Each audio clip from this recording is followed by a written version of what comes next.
All right, so we just finished up with phase one with our soft tissue work, and we're gonna jump right into phase two, which is our biphasic stretching. Now with our biphasic stretching, we have two pieces to this. Well, our first phase of our stretch is gonna be an end range pulsating stretch at the end range of motion. We have to remember the body thrives with movement, so anytime we can add in more touch points of movement in anything that we do, the better off that we're gonna be.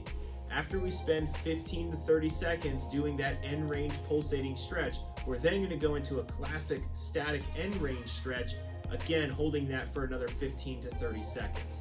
Now from here, we want to make sure that we are focusing on the areas that we just focused on in our soft tissue work. So if I focused on foam rolling with broad sweeps over my quads, I then want to move into my stretching in the biphasic phase, focusing on stretching out my quads as well.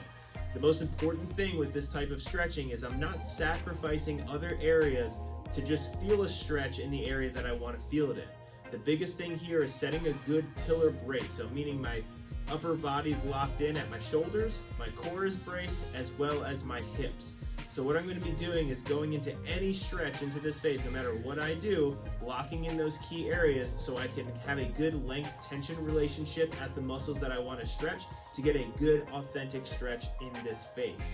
I do not want to be going into crazy contortionist based positions just to feel a stretch in a certain area while I sacrifice the health somewhere else. So you're going to notice in the video here below, I'm going to be going through a motion that's very clear, concise, and braced, focusing on one specific area. In this stretch, I'm down on one knee, I'm bracing at my hips, my shoulders, and then my core, bringing it all together to lock in the stretch at the quad, and then moving through that biphasic position.